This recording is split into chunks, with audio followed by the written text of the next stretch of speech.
네, 안녕하세요. 도널드 트럼프 전 미국 대통령이 다시 대통령에 당선됐는데요. 이와 관련해서 북한 김정은 위원장에게 유리한 상황이 됐다는 일각의 분석이 있습니다.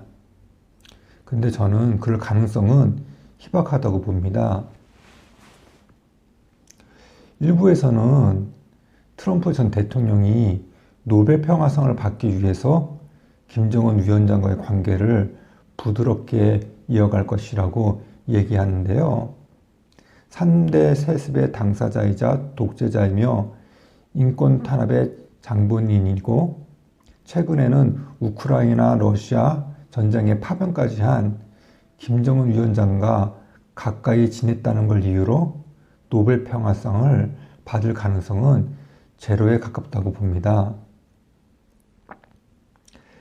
물론 트럼프 전 대통령이 집권 이후 북한과의 대화에 나설 가능성은 있습니다. 하지만 트럼프 전 대통령이 북한에게 이득을 주기만 하는 그런 협상을 하지는 않을 것입니다.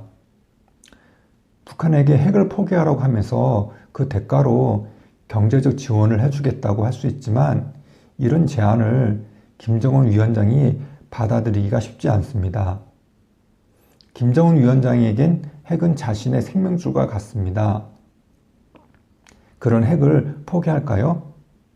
나아가 김정은 위원장이 핵을 포기하고 미국으로부터 경제적 지원을 받는 것을 선택하기도 어렵습니다. 미국이 경제적 지원을 한다는 건 그냥 비밀리에 돈을 김정은 위원장 손에 쥐어주는 것이 아닙니다. 미국이 경제적 지원을 하면 돈만 북한에 흘러들어가는 게 아니라 자유주의라는 이념까지 함께 스며들 수밖에 없습니다. 그러면 김정은 위원장으로선 북한 내부를 통제하기 어렵게 됩니다. 이는 정권 붕괴로 이어질 수밖에 없기 때문인데요. 그래서 트럼프 전 대통령과 김정은 위원장 사이에 온기가 형성될 가능성은 낮습니다. 그런데 트럼프 전 대통령이 집권 이후 우리나라의 방위비 분담금을 대폭 올릴 것을 요구할 것이라는 전망이 상당한데요. 트럼프 전 대통령이 선거 기간 동안 그런 발언도 했고요. 그런데 이런 부분도 북한 김정은 위원장으로선 좋지 않은 상황입니다. 트럼프 전 대통령이 방위비 분담금을 대폭 올려달라고 하고 그것을 우리가 거절하면 트럼프 전 대통령은 주한미군 철수를 검토할 수 있다고 할 텐데요. 그러면 우리는 핵무기를 자체 개발하겠다고 응수할 것입니다. 우리나라뿐만 아니라 일본도 핵무장을 얘기할 것입니다. 트럼프 전 대통령으로서 머리가 아플 수밖에 없습니다. 때문에 트럼프 전 대통령이 우리에게 방위비 분담금 인상을 쉽게 요구할 수 없을 것으로 보입니다.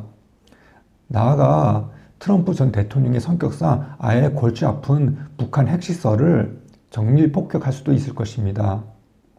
결론적으로 트럼프 전 대통령의 당선으로 김정은 위원장에게 좋을 건 하나도 없다고 봅니다. 예, 감사합니다.